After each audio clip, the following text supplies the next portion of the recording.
வணக்கம். ஸோ நம்மளோட ஹெல்த்தி சேனல்ல நம்ம செட்டிநாடு ஸ்டைல் காரைக்குடி பன்னீர் எப்படி பண்றதுன்னு பார்க்கலாம். ஸோ வாங்க எப்படி பண்றதுன்னு பார்க்கலாம். இன்னைக்கு நம்ம பார்க்க போறது செட்டிநாடு ஸ்டைல்ல பன்னீர் கிரேவி எப்படி பண்றதுன்னு பார்க்கலாம். ஸோ இது காரைக்குடி பன்னீர் அப்படின்னு சொல்லுவாங்க. அதுக்கு நம்ம இன்னைக்கு ஃப்ரெஷ்ஷா மசாலா ரெடி பண்ண போறோம்.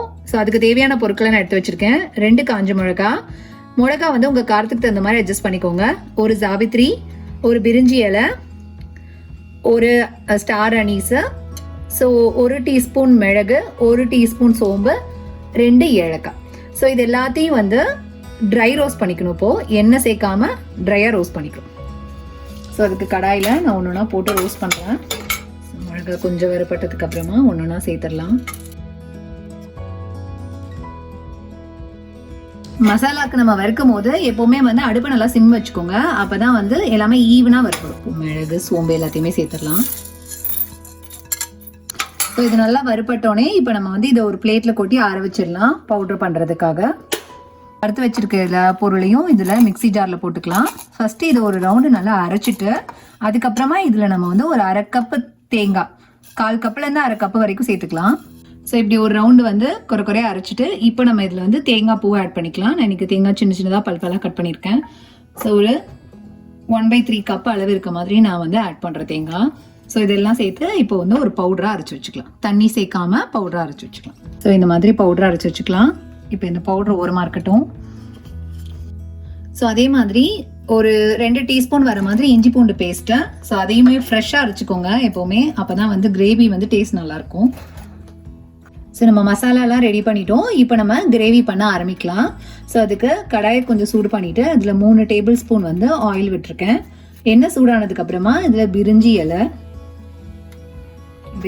கொஞ்சம் வதங்கினதுக்கு அப்புறமா இதில் 3 பெரிய வெங்காயம் பொடி பொடியாக கட் பண்ணி வச்சுருக்கேன். நீங்கள் குவான்டிட்டிக்கு தகுந்த மாதிரி அட்ஜஸ்ட் பண்ணிக்கலாம். 2 பெரிய வெங்காயம் போட்டால் போதும்னா நீங்கள் 2 பெரிய வெங்காயம் கூட போட்டு. ஸோ வெங்காயம் பாதி வதங்கினதுக்கு அப்புறமா இப்போ நம்ம அரைச்சி வச்சிருக்க அந்த இஞ்சி பூண்டு பேஸ்ட் இதோட சேர்த்துடலாம். ஸோ இஞ்சி பூண்டு பேஸ்ட் போட்டுட்டு ஒரு 2லேருந்து 3 நிமிஷம் நல்லா வதக்கினதுக்கு அப்புறமா இப்போ நம்ம கருவேப்பிலை வந்து சேர்த்துக்கலாம். ஸோ நான் வந்து இன்னைக்கு ஒரு ஸ்ட்ரிங் கருவேப்பிலை வச்சிருக்கேன். அது வந்து இதோட சேர்த்துக்கிறேன்.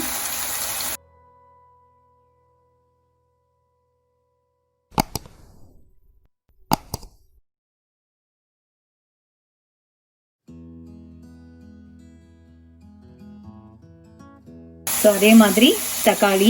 ஸோ தக்காளியும் நான் வந்து 3 தக்காளி எடுத்திருக்கேன். அதாவது எவ்வளோ வெங்காயம் எடுக்கிறீங்களோ அதுக்கு ஈக்குவல் குவான்டிட்டி ஆஃப் தக்காளி. ஸோ நீங்கள் 2 வெங்காயம்னா 2 தக்காளி எடுத்துக்கோங்க.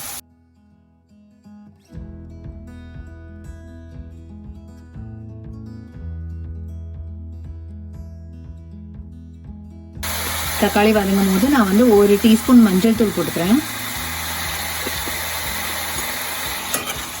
ஸோ யூஸ்வலாகவே பன்னீர் பட்டர் மசாலாவாக பண்ணி சாப்பிட்றதுக்கு இது வந்து ரொம்ப டிஃப்ரெண்ட்டாக இருக்கும். இந்த காரைக்குடி பன்னீர் இது வந்து ரைஸ்க்கும் ரொம்ப நல்லாயிருக்கும், சப்பாத்திக்கும் ரொம்ப நல்லாயிருக்கும். தக்காளி சேர்த்து கொஞ்சம் நல்லா தக்காளி வதங்கினதுக்கு அப்புறமா நம்ம ஃப்ரெஷ்ஷாக அரைச்சி வச்சிருக்க இந்த பவுடரை இதோட சேர்த்துக்கலாம். இது வந்து நல்லா வதங்கட்டும். ஸோ எந்த ஸ்டேஜ் வரைக்கும்னா அந்த ஆயில் நம்ம ஊற்றிருக்க ஆயில் வந்து கொஞ்சம் லைட்டாக பிரிஞ்சு வரும். ஸோ அந்த ஸ்டேஜ் வரைக்கும் நல்லா வந்து வதங்கட்டும். ஸோ இதுக்கு நல்லா போட்டு கொஞ்சம் வதங்கி இந்த ஆயிலெலாம் இந்த மாதிரி தனியாக தெரிகிற ஸ்டேஜில் நம்ம வந்து தேவையான அளவு தண்ணி சேர்த்துக்கலாம். நான் வந்து எனக்கு ஒரு 1/4 டம்ளர் அளவுக்கு தண்ணி ஊற்றுறேன்.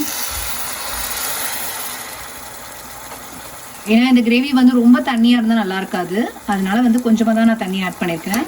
தண்ணியோடு சேர்த்து நல்லா வந்து கொதி வரட்டும். இப்போ கொதிக்கும் போது நம்ம தேவையான அளவு உப்பு சேர்த்துக்கலாம். ஏன்னா முதல்ல வந்து வெங்காயம் வதங்குறதுக்காக கொஞ்சமாக தான் நம்ம உப்பு போட்டுருவோம். ஸோ இப்போது இன்னும் கொஞ்சம் தேவையான அளவு உப்பு வந்து சேர்த்துக்கலாம். ஸோ தண்ணி வந்து உங்களோட ஆப்ஷன் தான். உங்களுக்கு கொஞ்சம் தண்ணியாக இருந்தாலும் ஓகே கிரேவி அப்படின்னா நீங்கள் இன்னும் கொஞ்சம் தண்ணி ஆட் பண்ணிக்கலாம். தண்ணி ஊற்றி கொஞ்சம் நல்லா வந்து கொதி வந்ததுக்கு அப்புறமா இப்போ நம்ம பன்னீர் ஆட் பண்ணலாம். நான் வந்து இன்னைக்கு 200 கிராம்ஸ் ஆஃப் பன்னீர் எடுத்திருக்கேன். அதை வந்து கியூபாக கட் பண்ணி வச்சுருக்கேன். ஸோ இந்த பன்னீரை இதோட ஆட் பண்ணிடுறேன். பன்னீர் சேர்த்துட்டு கொஞ்சம் கொத்தமல்லி தழை, ஃப்ரெஷ் கொத்தமல்லி, ஸோ அதையும் இதோட ஆட் பண்ணிக்கலாம். ஸோ ஸோ இதெல்லாம் ஆட் பண்ணிவிட்டு இந்த பன்னீரோட அந்த மசாலா நல்லா சேர்றதுக்காக அடுப்பை நல்லா சிம்மில் வச்சு ஒரு 5 மினிட்ஸ் விட்டுருங்க. ஸோ அப்போ தான் அந்த பன்னீரில் வந்து நல்லா அந்த மசாலாலாம் இறங்கும். ஸோ அவ்வளோதான் நம்மளோட காரைக்குடி பன்னீர் ரெடி ஆயிடுச்சு. ஸோ இது வந்து எஸ்பெஷலி இந்த மாதிரி ஒரு புலாவுக்கு சப்பாத்திக்கு இதெல்லாம் வந்து ரொம்ப நல்ல சைட் டிஷ்ஷு. ஸோ நீங்களும் கண்டிப்பாக வீட்டில் இது ட்ரை பண்ணி பாருங்கள். நம்மளோட சூப்பரான காரைக்குடி பன்னீர் ரெடி ஆயிடுச்சு. ஸோ நீங்களும் கண்டிப்பா இதை வீட்டில் ட்ரை பண்ணி பாருங்க. உங்களுக்கும் ரொம்ப பிடிக்கும்.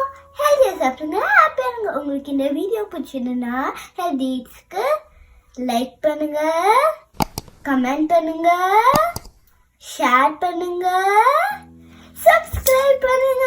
பாய்.